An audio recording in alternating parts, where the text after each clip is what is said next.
When I told everyone I was pregnant, my mother-in-law claimed she picked the baby's name, sent out grandma-to-be invites, and registered gifts for herself. I wrote her a letter so brutal, she never showed her face again. I was 6 weeks pregnant when my mother-in-law, Denise, announced my pregnancy before I even had the chance to tell anyone. It was a Sunday morning. My husband, Aaron, and I were still in bed when his phone started buzzing nonstop. His sister, his cousins, even his coworkers were texting congratulations. My own mother called me, confused, asking why she found out through Facebook that she was going to be a grandma. Denise had made a full post, a collage of baby-related clip art, and an ultrasound picture she must have gotten from when Aaron texted her our first scan. The caption said, "God has blessed me again. Baby first name, coming soon, Grandma Denise, can't wait to meet you." Except the name she wrote, Emma Grace, wasn't one we had chosen. In fact, we hadn't even talked about names yet. Aaron froze. I started shaking. I wasn't even out of my first trimester, and my very private, fragile secret was now public property. Within an hour, Denise had posted again, photos of her grandma-to-be brunch invitations. She'd actually made herself a registry for baby bonding supplies, including a high-end rocking chair, a baby monitor, and luxury pajamas. When I called her shaking, trying to stay calm, she said, "Oh, honey, this is just part of the excitement. You're emotional, just let me handle the fun parts. You can do the boring stuff like doctor visits." That night, Aaron confronted her. She hung up on him, then she texted him, "You don't understand what this baby means to me. I'm taking charge before it's too late." Too late for what? The words didn't make sense at first. I thought she was just being her usual controlling self. But over the next few weeks, things got worse, weird worse. Packages started arriving at our door, addressed to her but delivered to us. Baby clothes, rattles, monogrammed Grandma and Emma blankets. She wasn't just obsessed. She was staking a claim. The day I realized how deep it went was the day she showed up at my doctor's office, uninvited, unannounced, pretending to be me. She actually checked in at the front desk using my full name, saying she was there for her appointment. When I arrived and the nurse looked confused, I saw Denise sitting in the waiting area, holding a parenting pamphlet, smiling like nothing was wrong. I didn't say a word to her. I just walked out. I sat in my car and cried until my chest hurt. That was the day I decided I was done being polite. I was going to remind her, in writing, that this was my child, not hers. And that letter, it didn't just stop her. It broke something inside her. Because what came next made Aaron question everything he thought he knew about his mother. I met Denise 3 years ago, the night Aaron brought me home to meet his family in Columbus, Ohio. She was polite, too polite, the kind of person who hugs you too long while scanning your outfit for judgment points. She asked me how much I made, where my parents lived, and whether I planned to have babies soon before dessert. I should have realized right then that she was the kind of woman who measured her worth in control. Aaron had always described her as intense but loving. The truth was she treated him like property. When he got his own apartment at 24, she called him every morning to make sure he'd eaten breakfast. When he got promoted, she told him not to get a big head and demanded a copy of his new schedule so she'd know when to call. He thought it was normal. I didn't. When we got engaged, she cried, not happy tears. She kept saying, "You're really leaving me, aren't you?" She said it during our engagement party, loud enough that my own mother pulled me aside and whispered, "Honey, that woman's not right." The wedding almost didn't happen because Denise refused to wear the dress we picked for her. She said she didn't want to look like just another guest. She showed up in a white sequin gown with a train. Our photographer later told us she tried to pose in every couple shot. Aaron was blind to it, or maybe too scared to admit it. He'd grown up with her guilt trips, her "I'll just die alone" speeches, her sudden fainting spells whenever he disagreed with her. When we started talking about having kids, I felt a chill I couldn't explain. Denise had once told me, after a few glasses of wine, "You'll never understand the bond Aaron and I have. He was my miracle baby. God gave him to me when I thought I'd never be a mother." Something about the way she said it, possessive, almost desperate, made me uneasy. Then, when we finally got pregnant, Aaron wanted to wait until the 12-week mark to tell his family. But he slipped. He told Denise when I was only 5 weeks along. He said she started crying, deep, choking sobs, then whispered, "Don't let her mess this up." I asked him what she meant. He didn't know. Or maybe he didn't want to know. From that day on, Denise inserted herself into every part of my pregnancy. She'd text me reminders about what to eat, what to avoid, what kind of birth plan she preferred. She even suggested I move into her house for the last trimester, so she could help me bond with the baby before delivery. I told Aaron that was insane. He said she was just excited. But after the Facebook announcement, after the fake registry and the doctor's office stunt, even he couldn't deny something was wrong. We agreed to set boundaries. He would talk to her calmly, explain that she had to back off. He came home that night looking pale.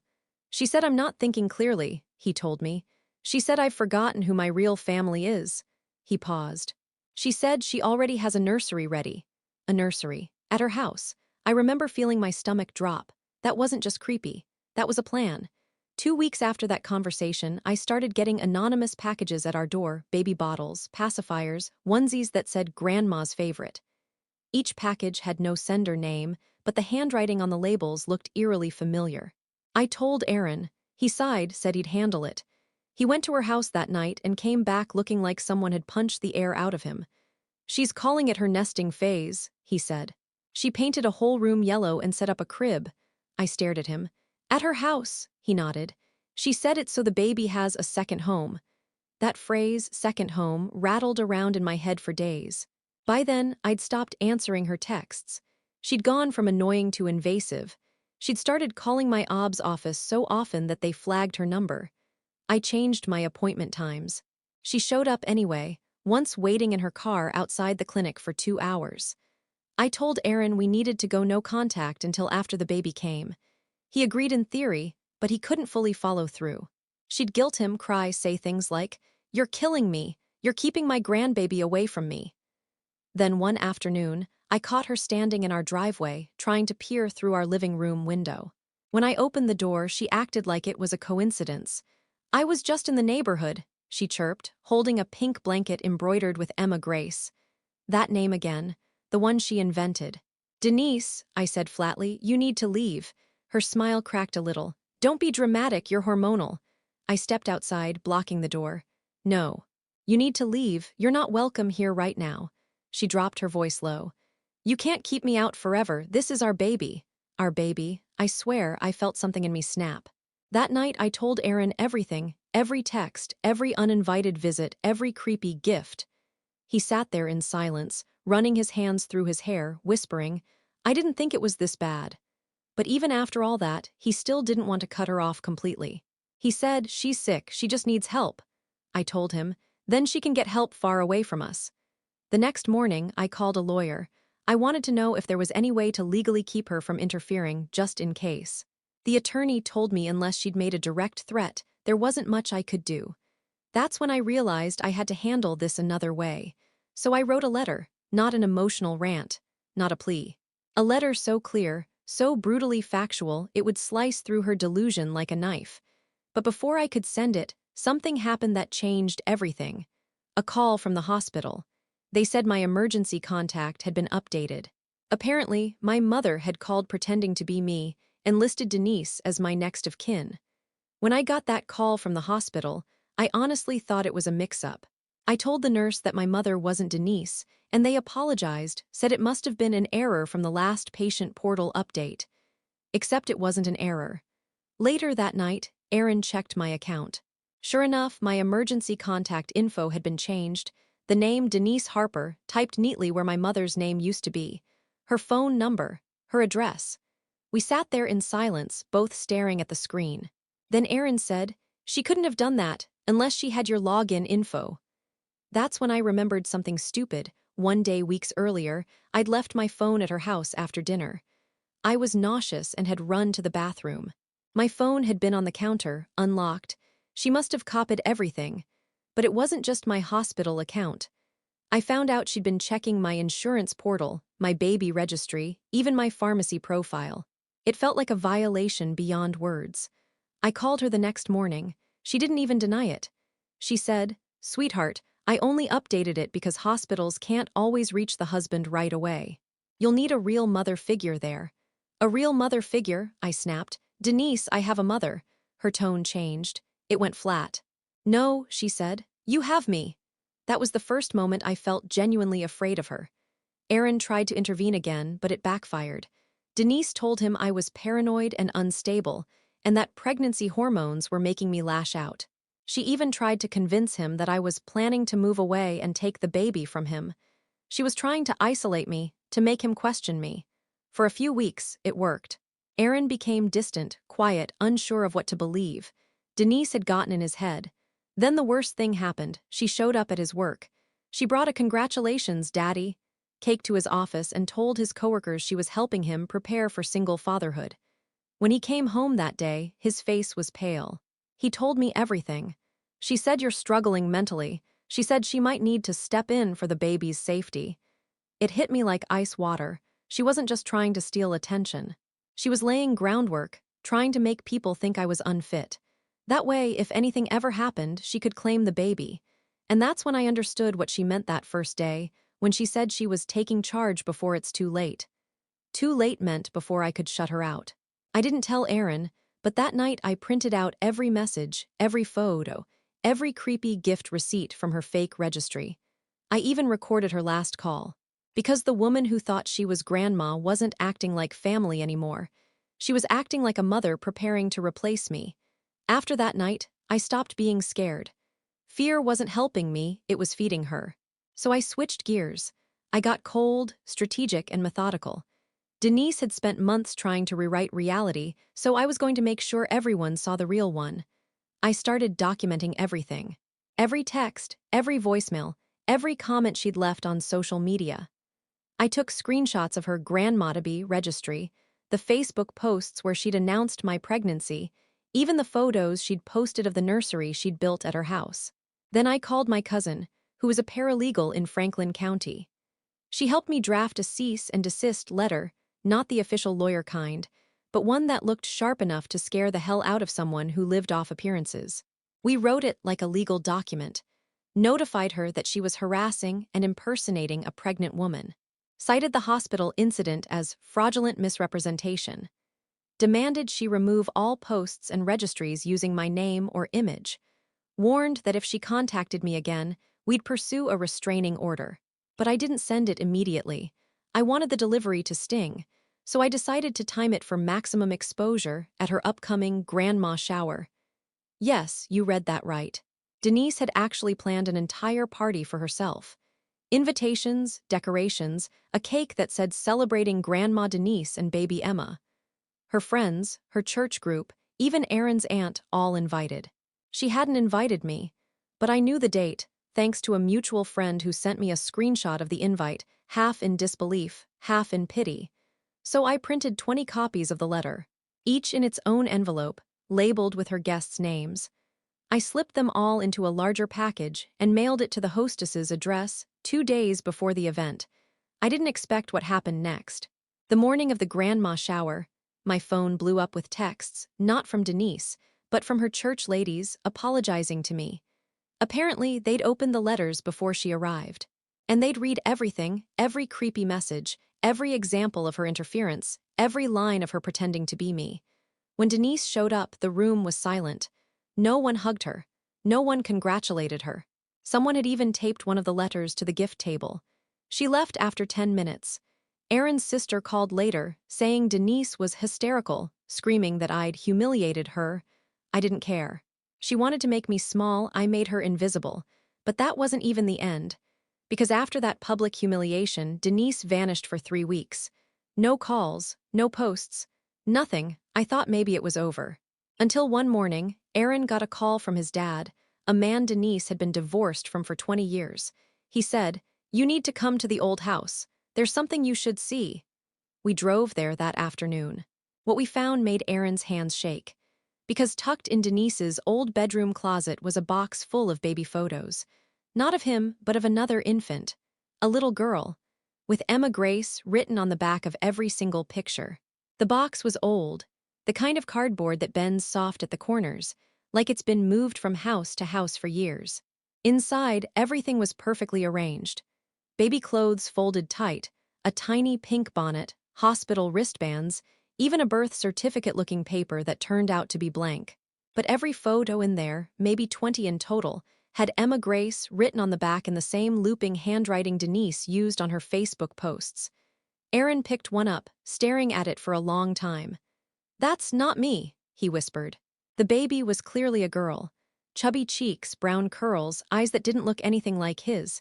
His dad, Tom, stood there in the doorway, rubbing his temples. "That's because it's not you," he said quietly. "Your mom, she had another pregnancy. Before you." Aaron's head shot up. "What are you talking about?" Tom sighed. "She lost the baby, way before you were born. I didn't even know she'd kept anything from that time. I thought she'd gotten rid of it all years ago." Denise had miscarried at 8 months, a stillbirth, technically. The baby was a girl, Emma Grace. She'd been due the same month I was. Aaron sat down hard, like the air had left the room. I felt sick not because of the loss, but because I finally understood what we were dealing with. Denise hadn't just been overexcited. She'd been rebuilding something. Everything suddenly made sense: the name she chose, the obsession with being in control, the desperate need to attach herself to my pregnancy. She wasn't celebrating a new grandchild. She was recreating the baby she'd lost. Aaron's dad told us she'd never recovered from it. He said she used to sit in the nursery at night, rocking an empty blanket, whispering lullabies. Then when Aaron was born 2 years later, she'd started calling him my second chance. He thought she'd healed, but now clearly she hadn't. By the time we left that house, Aaron looked shattered. "She's not just controlling," he said. "She's delusional." I tried to feel sympathy, but I couldn't, because grief doesn't give you the right to hijack someone else's life. That night, Denise finally called. Her voice was calm, too calm. She said, "I know you found Emma's things. I should have told you sooner. I wasn't trying to hurt you." I said nothing. Then she added, "You have to understand, God took her from me once. I won't let him do it again." And then she hung up. Aaron immediately called his dad. Together, they decided she needed help, real help. Tom called a mental health crisis line and managed to get her evaluated. But when they showed up at her house, Denise was gone. She disappeared for almost a month. No one knew where she went. Her phone was off. Her house was empty. Until one day a letter arrived, addressed to me. It wasn't angry. It wasn't apologetic either. It said, in perfect cursive, "If you won't let me meet Emma, you'll regret it. I can be patient. I've done this before." The police called it a disturbing message, but said it didn't count as a direct threat. I realized she'd learned how to stay just inside the lines of the law, the same way she'd pretended to be me at the hospital. But I wasn't scared anymore. Because this time, I wasn't the one she'd underestimated. When Denise finally resurfaced, it wasn't at her house or the hospital. It was at a church 2 towns over in a small group called Mothers of the Taken. It wasn't an official grief group. It was more like a circle of women who'd all lost babies and decided they'd reclaim what God had taken. Tom found out through one of her old friends. He called me right away, said, "You need to see what she's been doing." He wasn't exaggerating. Denise had built an entire fantasy life inside that group. On the church's private Facebook page, she'd posted dozens of photos, stolen ones, of pregnant women she'd found online. She told the group she was preparing to receive her second chance at motherhood, and that the Lord had sent her Emma back through her son's wife. Through me. It was all written out in post after post. "She doesn't understand yet, but I'll raise the baby right this time. I won't make the same mistakes. I'll protect her from bad blood." That phrase, bad blood, came up over and over. At first, I thought it was just religious delusion, some kind of obsessive guilt loop. But then I found an older message thread between her and one of her church sisters. In it, she said, "I should have never let Tom convince me to carry that first baby. The doctor told me she'd have problems. I knew it was God's punishment for my sin, but I can fix it now. This time, the bloodline will be clean." I didn't understand what she meant until Tom explained that before Aaron was born, Denise had confessed to an affair, one that happened right around the time she got pregnant with Emma. That's what she meant by bad blood. Emma might not have been Tom's child.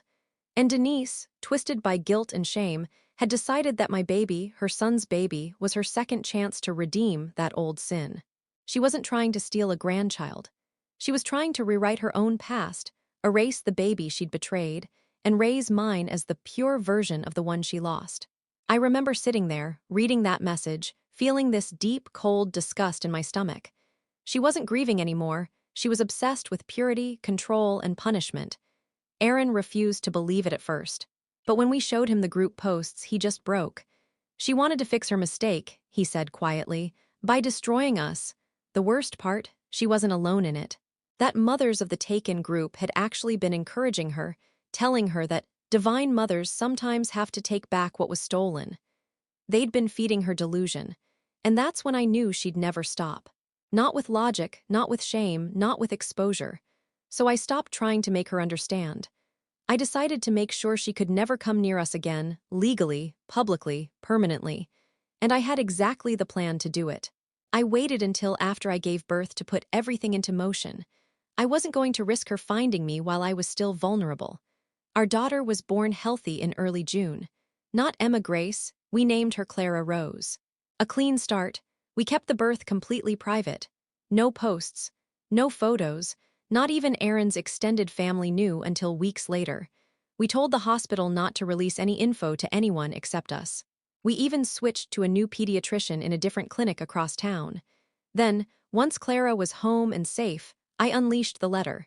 This wasn't the same one I'd mailed before. This was a new version, colder, longer, and backed with everything I'd collected. Screenshots of her Mothers of the Taken posts, the photos she'd stolen, the hospital impersonation record, and copies of her threatening letters. I sent it not just to her, but to her pastor, her job, and every member of her support group. The message was simple. If you or anyone connected to you ever attempts to contact me, my husband, or my child again, I will file criminal harassment, identity fraud, and endangerment charges. The police already have a file with your name on it. Any communication will be treated as evidence. And that wasn't an empty threat. I'd met with an attorney and turned over everything. The hospital backed me up. They confirmed the impersonation attempt. The church, terrified of liability, immediately shut down the Mothers of the Taken group. Her pastor called Aaron personally and apologized. "She's no longer welcome here," he said. Within a week, Denise lost her part-time job at the daycare she worked at. They cited inappropriate behavior and boundary concerns. When she finally showed up at our door one last time, it wasn't to beg or rage. She just stood at the end of the driveway, holding a small box, the one with baby Emma's things. Aaron walked out to her. They spoke quietly. He came back 10 minutes later, his eyes red but his voice steady. "She said she's leaving the state, going to stay with some cousins in Kentucky. She said she won't bother us again." And she hasn't. It's been over a year now. No calls, no letters, no sightings. Sometimes I still think about her, the way grief rotted into something obsessive, the way she built a shrine to control instead of healing. I wonder if she truly believed what she was doing was love. But when I look at Clara, laughing, safe, untouched by that madness, I know I did what had to be done. I protected my child from a woman who confused obsession with devotion. And the letter that ended it all, it wasn't hateful. It wasn't even cruel. It was the truth stripped bare. The kind that doesn't scream, it just burns quietly until there's nothing left to deny. Aaron never framed it or saved a copy. But I did. It's tucked away in a drawer in my nightstand, right next to Clara's birth certificate. Every time I look at it, I remember what I wrote at the very end, the line that stopped Denise Harper cold and made her disappear. "You lost one daughter, you won't take mine.